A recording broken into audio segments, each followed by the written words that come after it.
Good afternoon, everyone, and welcome. My name is Gary Parker. I'm the Associate Dean for External Affairs, and I have the privilege of directing the Clark Fox Policy Institute at the Brown School at Washington University in St. Louis. And welcome to the latest episode of Open Classroom. This is a new series in which, at a time when so many folks are at home, we wanted to figure out a way to kind of open the virtual doors to our school, allow you in, and hear from a lot of our world-renowned faculty. And my co-host, Janet Gillow, the Director of Professional Development, and I are just so very excited. And we were sharing before we went live that this has been a real treat for us to be able to hear some of the faculty speak. Because that's not something that we always get to do. We don't see them in the classroom a lot. We see them in the hallways or in meetings or in other venues. So this has been a really kind of fun series for us too. And we hope it's been a fun series for you as well. And today we have a really special talk. But before I hand it over to Janet, who will introduce our speakers, I just wanted to let you know that we cannot see or hear you, but we do want you to engage in the conversation. So I want to encourage you to use the chat feature to send your thoughts, to send your questions, and Janet and I will curate those questions and hand them over to our speakers so that they can answer them. And we really want this to be a conversation. Also want to share with you too that if you're interested in some of our past conversations, all of them have been recorded and put on the Brown School's YouTube page. You can go to the YouTube Brown School YouTube page and look for the Open Classroom section, and they're all right there. I want to just kind of hype one on Tuesday, June 11th. Is that the right date, Janet? Thursday, June 11th. Thursday, June 11th. We're doing part 3 of our COVID and race series. And this series will look at advocacy and policy during a time of adversity. And we think given the current events that are happening around the country and a lot of the inequities that are happening, not only as a result of the pandemic, but as a result of centuries of racism, that this will be a very interesting and an engaging conversation. And I hope that you can join us. You can register for that at the Open Classroom page on the Brown School website. I hope to see you there. And now, Janet, I'll hand it over to you. Good to see you. Good to see you, Gary. Thank you so much. And welcome everyone to Open Classroom today.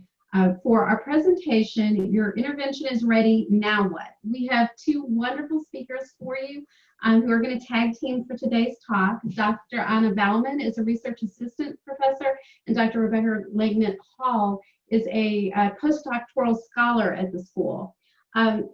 Their research focuses on identifying strategies to facilitate implementation and dissemination of evidence-based interventions in low-resource settings. And that's a really fancy way of saying taking great science and making it realistic for the resource limitations and the cultural realities in the real world. How to take the science and make it real where you live and work.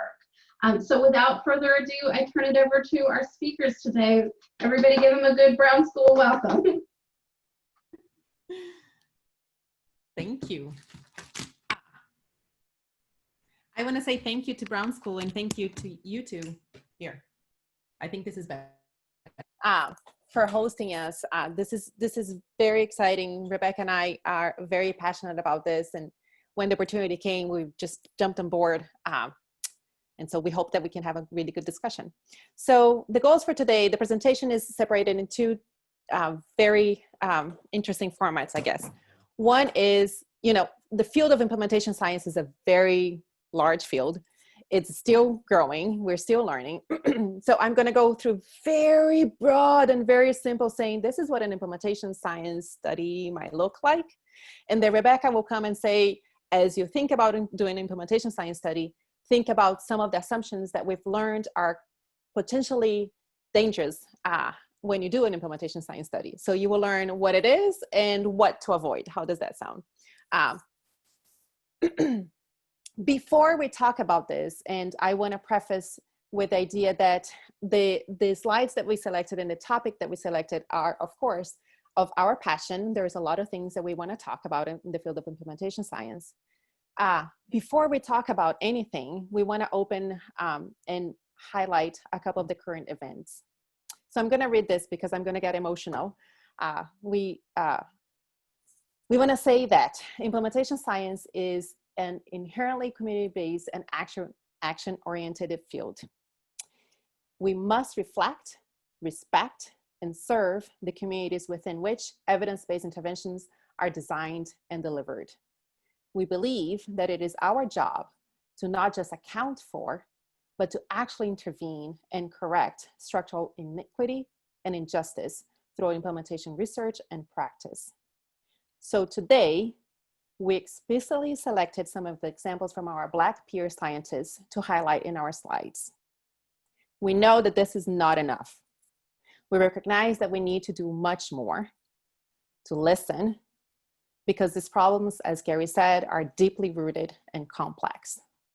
So it is our hope, Rebecca and mine, that as a field, the implementation science will be able to have these difficult conversations and act faster to address issues of racism and discrimination. There's a lot of work to do.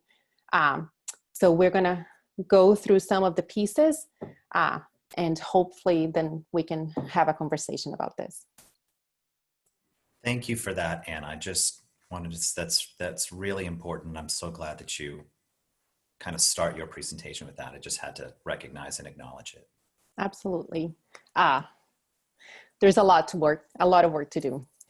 And we feel that, we feel that we need to use our voices, right, and our privilege to support and actually explicitly talk about it. So as we talk about it, and as we talk about implementation science, we would like to talk about why you should think about implementation science, or why should you even consider learning about implementation science. So this is a study in 2009 that is showing that from the moment of priorities of research funding, right? So people say, this is what we would like to fund, to peer review of grants, to publications, to research synthesis, to guidelines for evidence-based interventions, to development of manuals, to development of treatments, to actual implementing of that science in usual care, it takes 17 years for 14% of that to be implemented. So there's a long time between those two. What does that really mean? It means that the children of today have about 5% or less probability of receiving the best quality of care that they deserve. It means that when you go to the doctor, you might or may not be receiving the evidence-based intervention that you deserve. So this is actually, timely, this is a diagram that Allison King and I published on our paper talking about sickle cell disease. It's a disease that predominantly affects African Americans, showing from the moment of stop trial, an important intervention, trial to the guideline development, it took 17 years. And sickle cell disease is still a full-fledged health disparity disease. So there's a lot of work to do.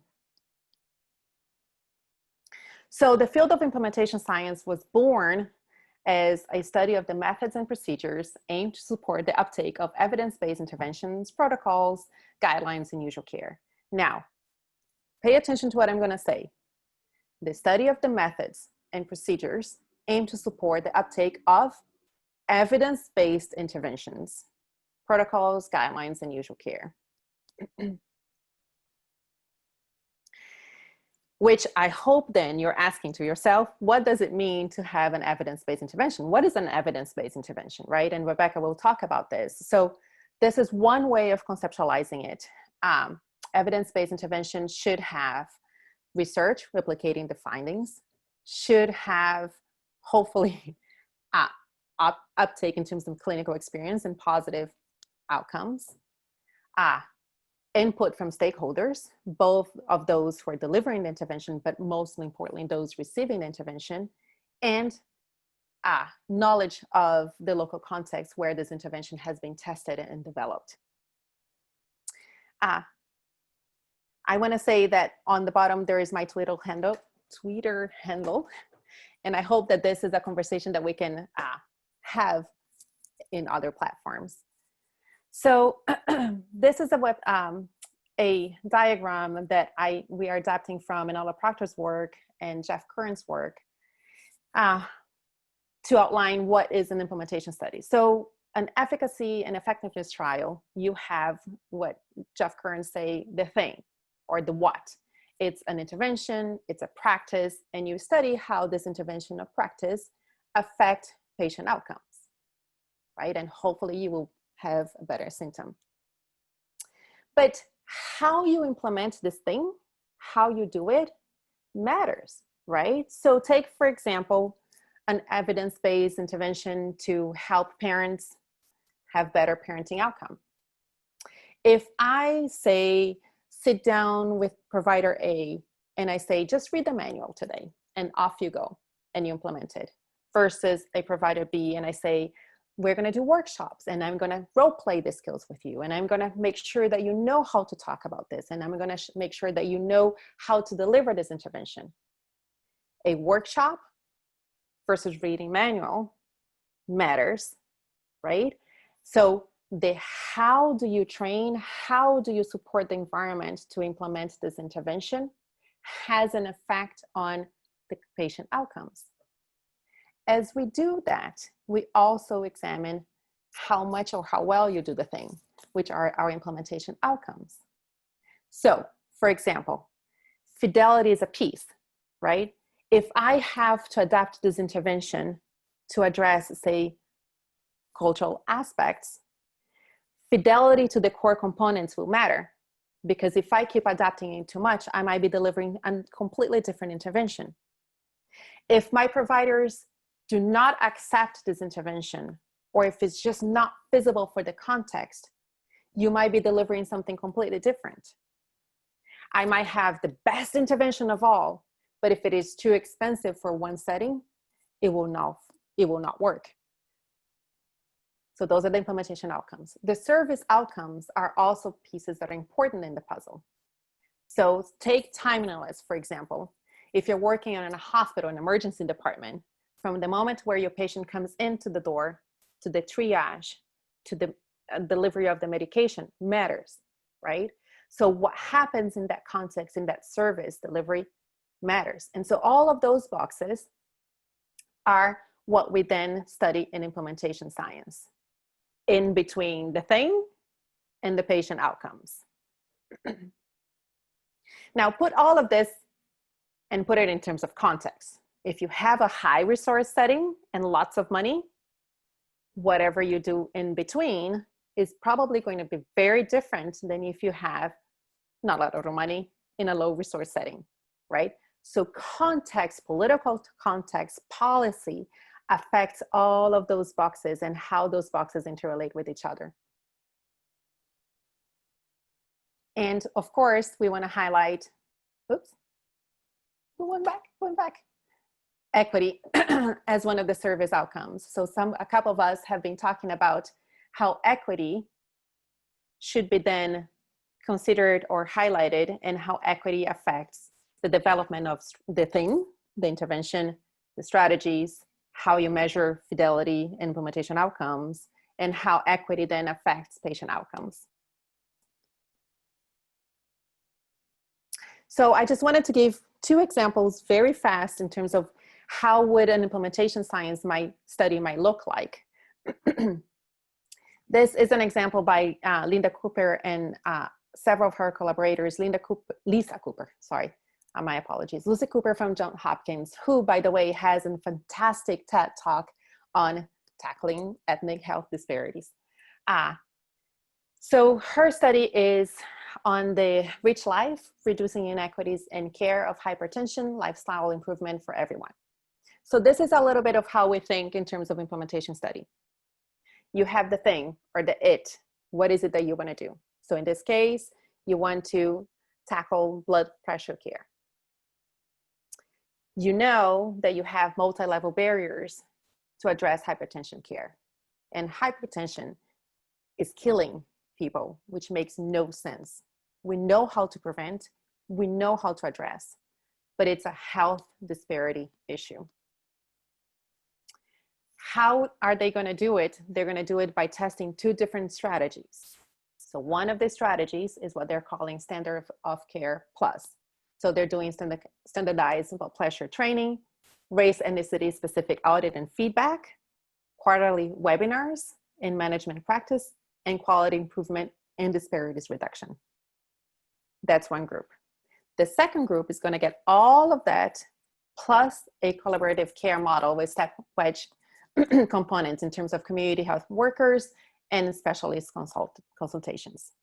So an implementation science study would have the intervention, the strategies, and we would then examine the implementation outcomes and how all of those pieces of the puzzle affect patient outcomes.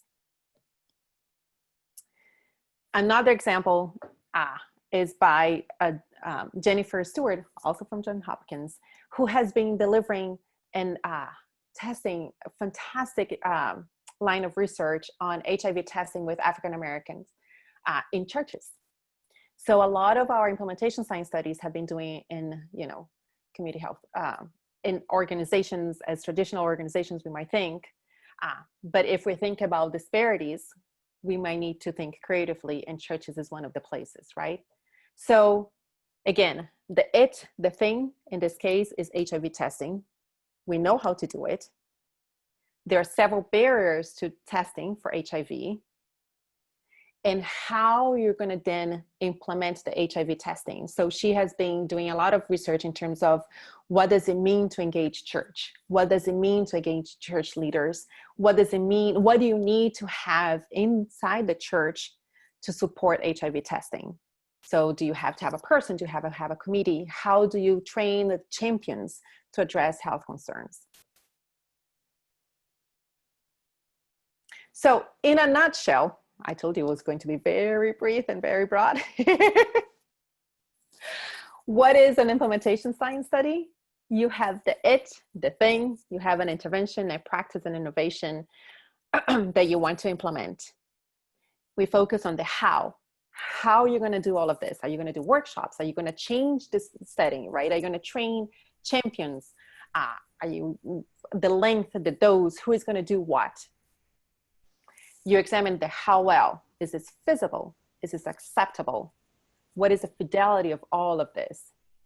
And all of those pieces of the puzzle then will affect the client outcome in usual care. So then the intervention is sustained and maintained for long term. Pay attention to the evidence-based intervention assumption, right? And when we talk about healthcare disparities, that is one of the pieces of the puzzle that can be very dangerous. And Rebecca is going to talk about this a little bit. All right. So go ahead. No, yeah. Just going to jump right in. Yeah. Okay, so I am now going to transition into talking about what we are calling 4 tricky or perhaps even dangerous assumptions about implementation science. And we wanted to frame it this way to prepare you out there in the audience to use, to participate in, or to actually do implementation research. We also wanted to frame it in terms of these assumptions to highlight some key topics in implementation science. So the first assumption is this idea that one size fits all. So once you have an intervention, you should be able to plop it out into any population, any community, and it will work well, and it will work the same regardless of the contextual features. So my response to that assumption is, heck no, we know that's not true. And I'd like to address this assumption by looking at implementation science through an equity lens. Drawing upon an article by our scholars here at the Brown School, there are 3 issues that we can start with around this issue. The first is that vulnerable populations are underrepresented in clinical trials. So what does that mean? That means that the generalizability of these evidence-based guidelines and standards of care are limited. So this issue of one size fits all starts at the intervention design phase. The second issue is that implementation studies often overlook the unique factors that perpetuate inequities. So in implementation science, if any of you have looked at our frameworks, we're really good at giving you lots of things to think about and that could be important. Where we can do more is to really hone in on the economic, social, political, and historical factors that specifically perpetuate inequities when it comes to delivering health and social services. The third issue, which Anna started touching upon, is when we try to translate or scale up interventions that were developed in relatively high resource settings to low resource settings. And what we see is that there are not enough financial and human resources. So that means that these evidence-based treatments are not feasible, acceptable, or useful in these communities, and we can actually do more harm than good. So I have a few questions for you as you are consuming implementation research and thinking about this one-size-fits-all assumption. And the first is, who is designing the thing, the evidence-based interventions? Who are those researchers? Second is, how was the evidence for the thing built? Where was it tested and with whom? And when we think about the evidence base that Anna alluded to earlier, we have to think about it's effective and efficacious for whom. So if we have relatively homogeneous samples and standardized environments for testing the intervention, we can be limited in terms of speaking to the effectiveness and efficaciousness of the intervention in different settings. So a question that I think those of us at the Brown School are trained to ask and that I often think about with this assumption is, whose voices are we missing? Fortunately, we can do something about this in implementation science. And going back to this article, the authors offer 5 recommendations, and I would just like to whet your interest or whet your appetite, pique your interest, mixing my phrases, with one. And that is this idea that you focus on reach from the beginning. So in implementation science, reach is basically the number, proportion, and representativeness of individuals who are willing to use the intervention. So there are 2 things we can think about. On the front end, we can enroll and engage vulnerable populations more in clinical trials. And when we're getting to the implementation phase, we can conduct implementation studies in non-traditional settings. So making sure that we are going to the places where vulnerable populations are actually accessing services. So as Anna mentioned earlier, faith-based communities could be an example for that. Here are a few other examples in the literature around health equity and implementation science, and we wanted to draw your attention particularly to this one in blue. It's a really brief and excellent commentary from JAMA Network that provides a really succinct and easy to wrap your brain around description of the structural causes for some of the disparities that we are seeing in the COVID-19 pandemic and the implementation of solutions for this. The next assumption is that context isn't really a big deal. You know, you just got to focus on the intervention. If the intervention is good, then you don't have anything to worry about. So much of what we do in implementation science is trying to understand and manage the complex context within which interventions are implemented. So I want to start again thinking about equity and inclusion. So for me, I'm a macro-trained social worker and I focus on organizations and systems. And for me and other researchers, organizations and systems are a reflection of the broader society. So the issues of inequity and structural inequality and exclusion, all the things that we see going on in the broader community don't go away when you walk through an agency front doors. So when it comes to thinking about the importance of context in implementation science, one place that we focus our attention is in organizations. And if you think about the organization that you're working in now or you are managing now and you compare that to somewhere else that you've worked before, you can imagine how an intervention could land really differently. And so the organizational context can really affect how well and how easy it is to implement something. Some of the things that we pay special attention to in implementation science are organizational culture and climate, leadership, readiness, there's this issue of how well does the practice or the intervention actually fit with the organization. And so we can think about, does it fit with the overall treatment philosophy of the agency or the mission of the agency? Does it fit with the structure of the agency? So staffing, policies, procedures, resources. We also know that the service system is unique. So in social work, we're trained to have this multi-level thinking. So we have the organization embedded within a broader system. Some of the things that we pay attention to in implementation science are local and federal policy, funding priorities, contract structures, and I think very relevant to today's current events, the political environment, the history that a service system, and when I say service system, I'm thinking like child welfare system, mental health system, the history that that system has with the community that it is supposed to serve. And we can also think about who is in power in terms of who is setting the policies and who's deciding where the resources go. All of that matters when it comes to thinking about how we can successfully implement and sustain evidence-based practices. Now, I love talking about contracts, and I'm sure that is your favorite topic too. But I just want to briefly mention that contracting is one of those contextual topics in implementation science that touches on organizations and systems. And so when you think about how easy or hard it will be to implement something new, I recommend looking at the contract because that can give you a big clue into some of the barriers or facilitators that you might have in place.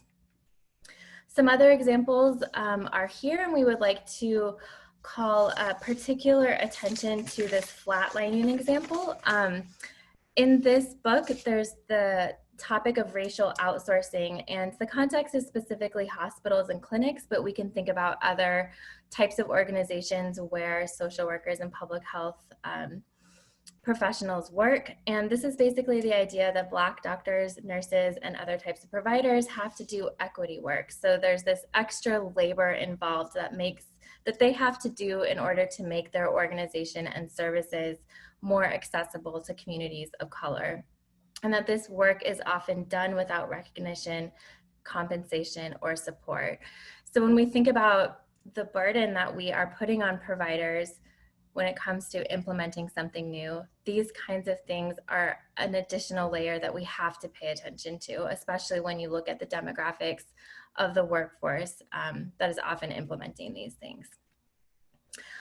All right, so assumption 3 is that adaptation and fidelity are constantly fighting and they're at odds with each other.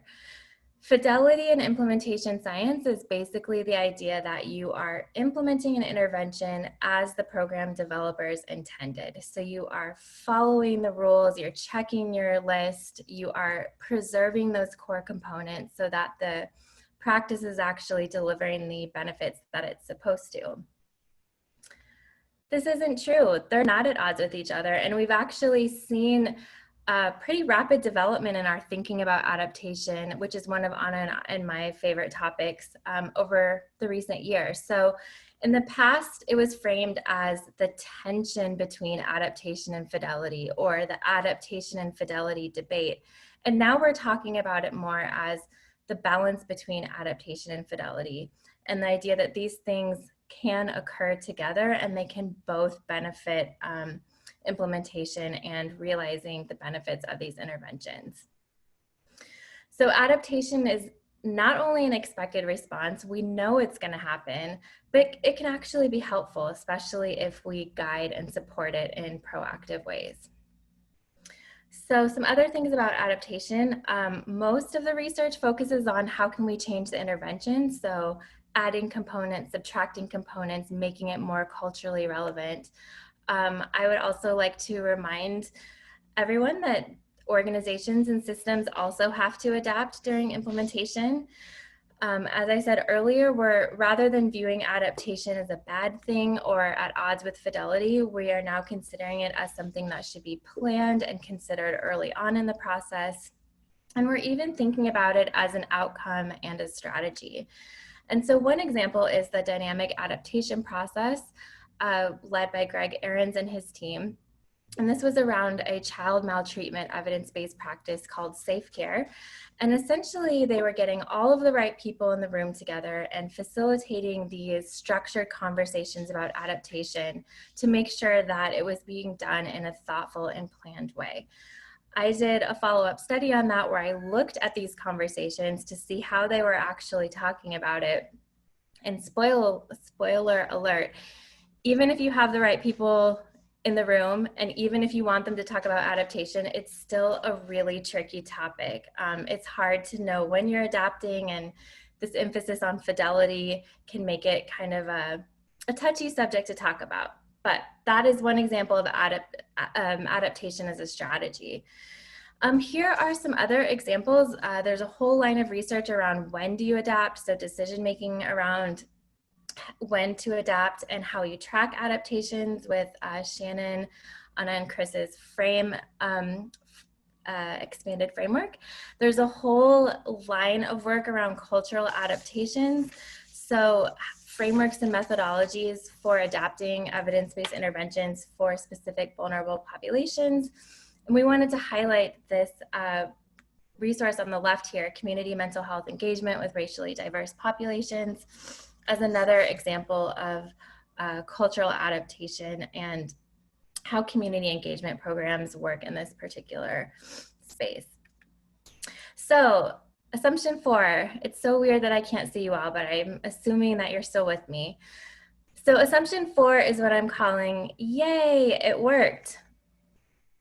But let's hold on a second before we assume that something worked.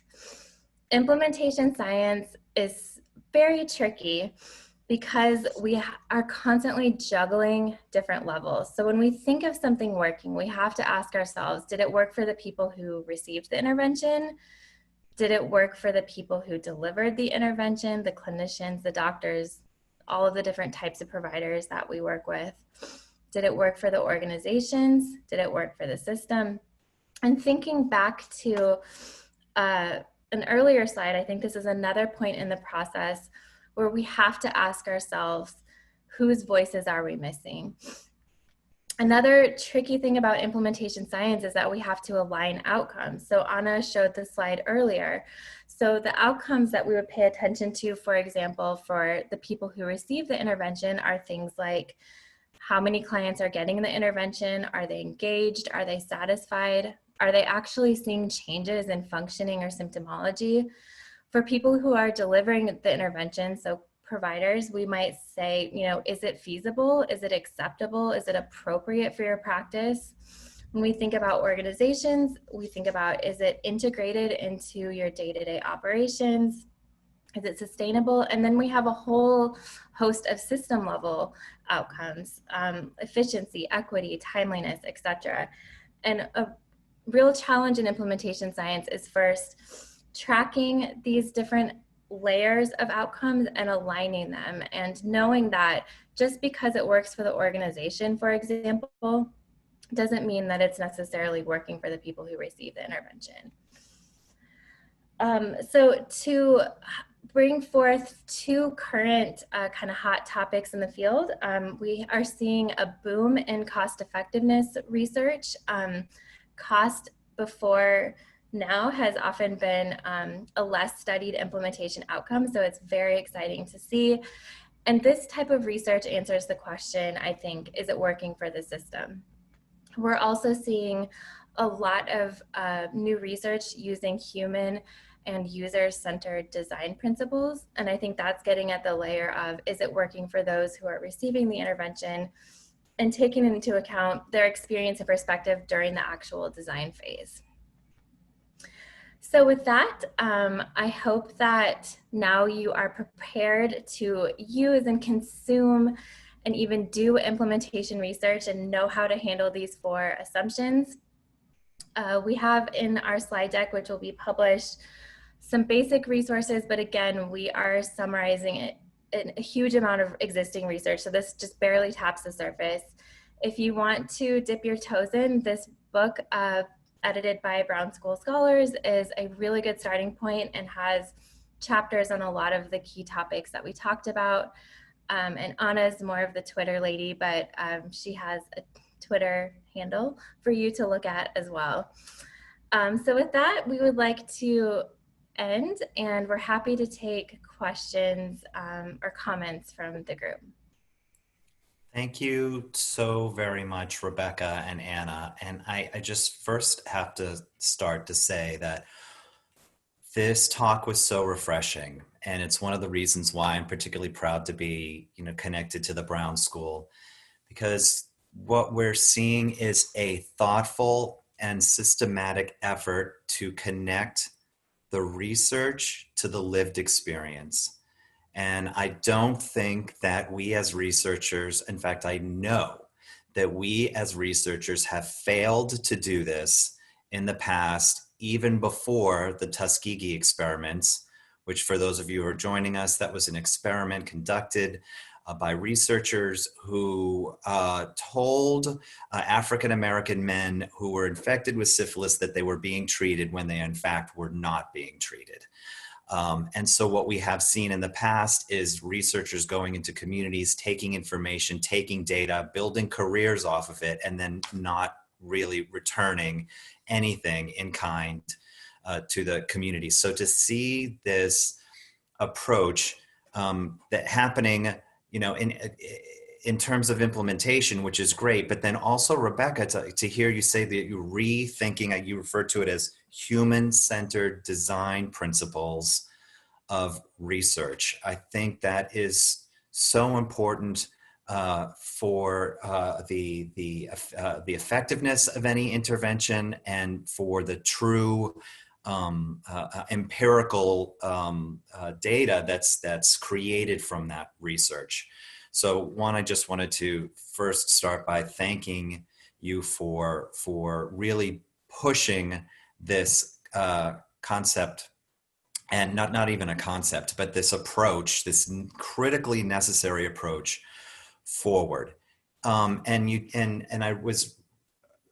curious to know, could you talk about different ways in which you engage community members to be a part of these discussions? Because I'd love to hear more about what that mechanism looks like and how they become more than just a token voice, but an actual collaborator. I'd love to hear more about how that happens.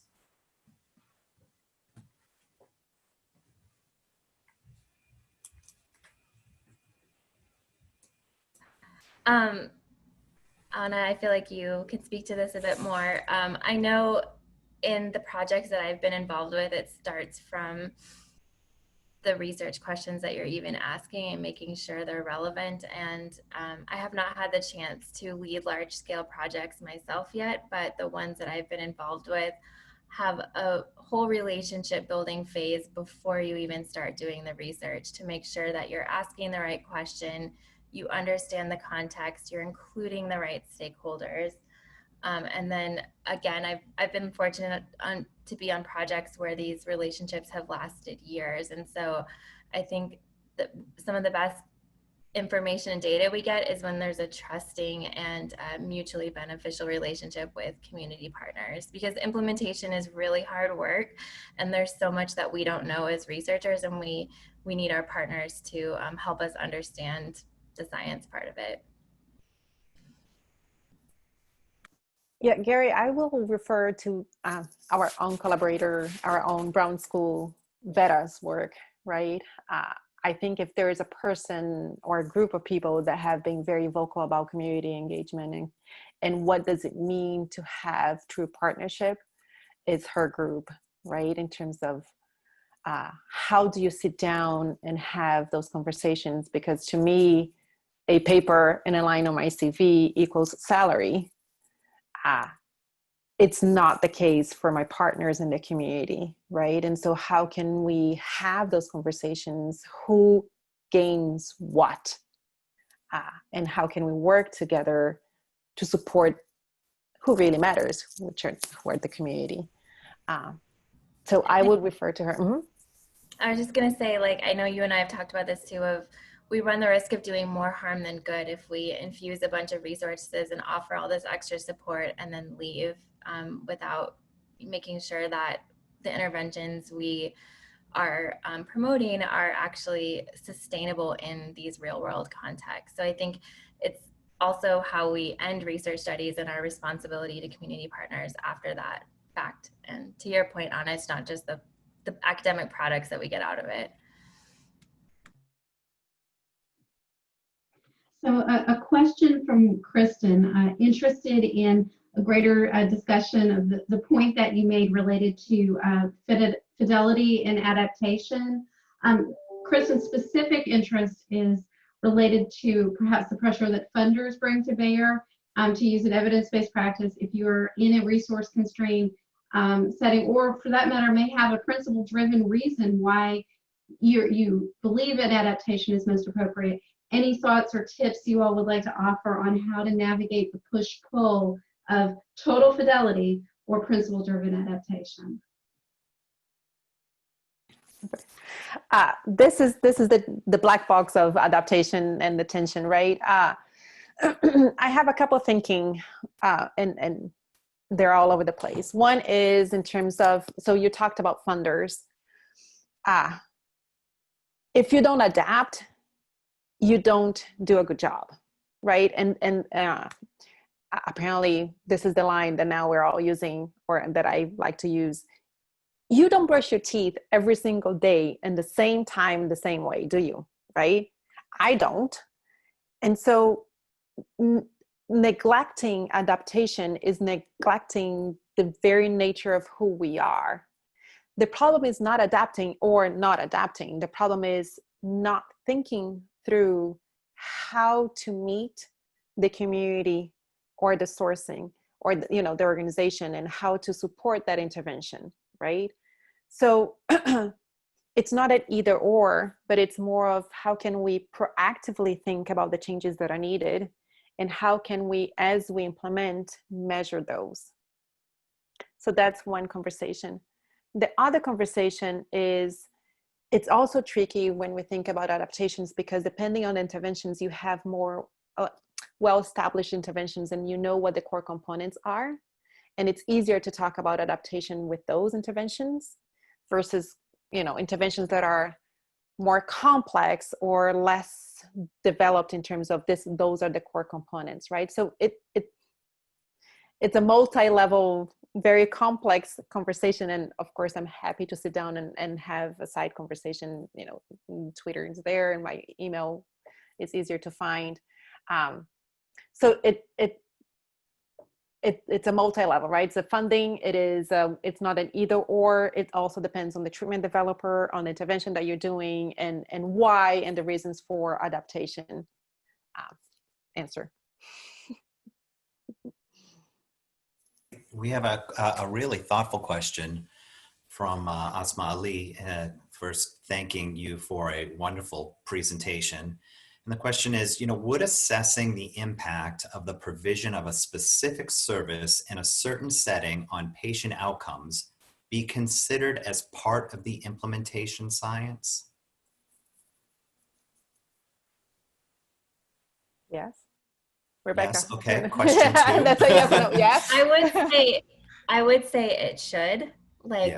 I think, we had this distinction between implementation, client, and service outcomes came about when we were just trying to explain what implementation science is and how it's different from what we were already doing. But I think we're at a point in the field where we are striving to connect what's happening at the service system level, what's happening during implementation, and how we can demonstrate that empirically in terms of changing patient outcomes in a positive way.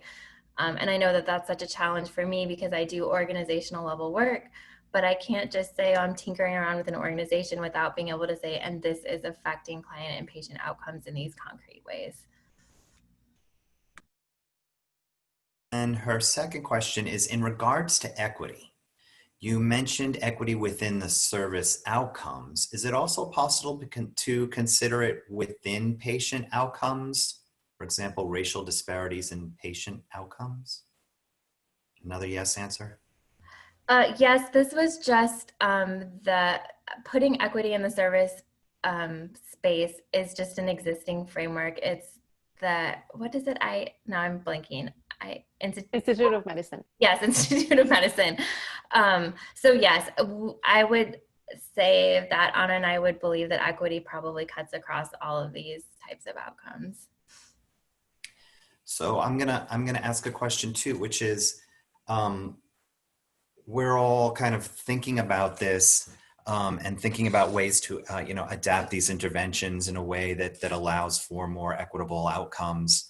And we're kind of framing it in a way and like, isn't this real easy? Everybody wants to do this. And I suspect that there are some agencies and organizations that are more committed to this than others. And so how do you as a researcher, when engaging with an organization that needs an intervention that would benefit from a more equitable approach, how do you engage with them in a way to kind of get them to go on this journey with you? So for me as an organizational researcher, I think it's so similar to how we think about client level work and social work. It's like starting where the client is, starting where the organization is, understanding how big of a piece of the organization is this intervention, what is going on at the organization right now, what is already there that supports implementation. And so there are some real differences in terms of how much organizations, how much effort they can or want to put around implementation. And so I think there's just a lot of work at the beginning to assess an organization's readiness. And I know for me, it's important to acknowledge that it's okay if organizations can't or don't want to invest a lot in implementation. It's our job as implementation researchers to make it easier for them and to provide supports that align with what they can actually do with their organization, rather than saying you should do 20 different implementation strategies that are really resource intensive. Anna, did you want to jump in? No, go ahead. You win it. I was going to say, you're bringing up a really interesting point about the tension between agency resources and and implementation and adaptation of that implementation of intervention. And can you talk about what some of those struggles have looked like and how you've been able to address them or not address them? Anna, did you want to go? You're doing great, Rebecca. Keep going.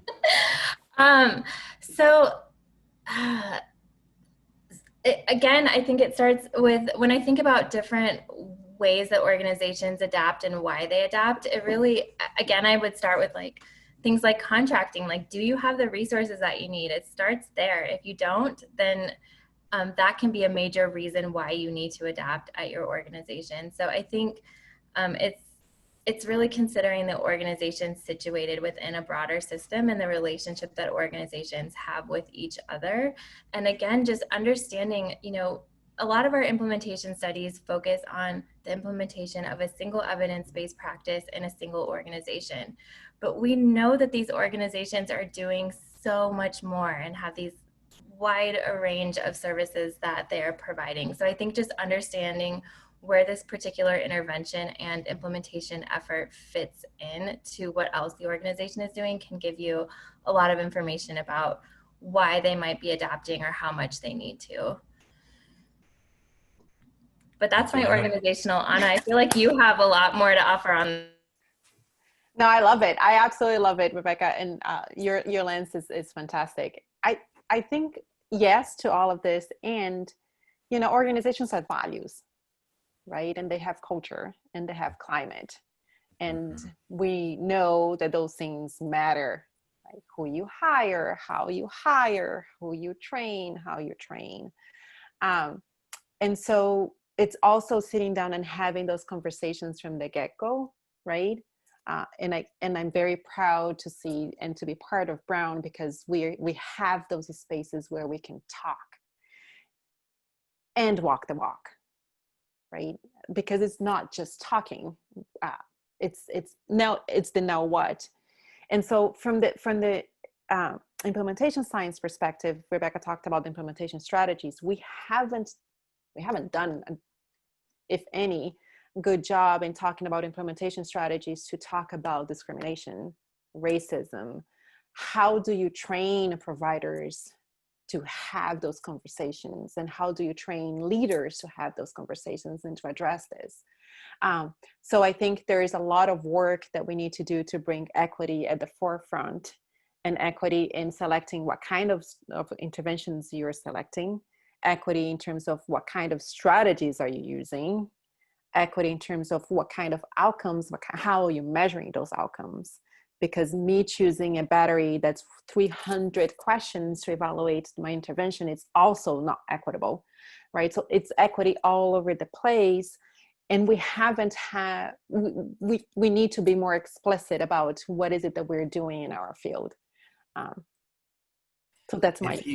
Yeah, no, I'm so grateful for that. If you are interested if you're within your organization on how to expand your racial equity capacity, and you're not quite sure how to do that, which is, you know, a very real situation, I want to just direct you to Forward Through Ferguson, who have put together some real opportunities for organizations who are interested in advancing racial equity, not only within their organization, within the region.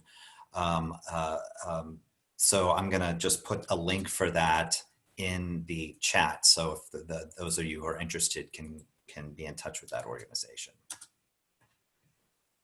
Great. Thoughtful comment and question from Claire, asking for your thoughts on how implementation science as a field might better promote diversity and inclusion. How can we be more inclusive in the training of scientists? It seems community engagement comes as a second or third step rather than right at the first. And just expressing the concern about the very root of the research questions. What thoughts would you offer to that? We're tag teaming here. Claire, yes, to all of your concerns, 100% and absolutely. In terms of diversity and inclusion, there are several small, all over the place type trainings in D&I online, which assumes that you have the resources. So I'm just going to say it out loud, right? And I'm happy to connect you with a couple of the trainings that we are actually doing now for low middle income countries, hosted by the WHO. It is a matter of the funders who fund us to do the trainings. It's a matter of us being thoughtful about who we're including in our trainings. And I will also be, since we're having those difficult conversations, right? As a minority or diverse scholar, the CV of a person of color is not the same as the CV or curriculum of a white person. And so it's also thinking about where are we and how can we support from the beginning until we actually support implementation scientists. So there's that. Now, community engagement comes as a second or third step. I think we are doing a better job. And I think, as Rebecca mentioned, we have been very vocal about doing user-centered design, CBPR approach in our studies. You know, when we think about, say, hybrid designs where we're pushing this field of implementation science earlier when we're training, even testing the efficacy of our interventions. And a number of us have been even vocal about doing the implementation science even earlier in what the NIH calls the T0, when we are even conceptualizing on how to develop vaccines. And since we're leveraging our WashU scholars, Jane Garbett is one being very vocal, for example, with HPV vaccine. You need 3 doses. No one asked a parent about HPV vaccine, I tell you, right? Because I can bring in my teenager for 1 and then I forget about the second 2. And so even earlier when you develop vaccines or treatments, thinking about the end user and how can you engage those who actually need, and thinking about who are the voices missing in that table is important. So we have a lot of work to do, but I think we are also being more thoughtful about doing it and bringing implementation science earlier. And I do know that professional organizations in our field right now, we are grappling with this right now. I so appreciate that comment. We're trying to think of tangible, not just talking, but like what are concrete things that we can do to open up the pipeline and enhance training opportunities and offer more leadership roles. And so we have ideas and we are working on them right now. I think we have time for one last question, and we'll take it from Mohammed, who's saying, I think it's possible that implementation efforts can bring about undesirable outcomes on areas or specialities not the focus of implementation. Do implementers use countermeasure to capture the undesired and unplanned effect? Ooh, good question, Mom. Excellent question. I think we need to do better. And there is actually a whole new field. We talked about implementing. There's a whole new field talking about de-implementing interventions.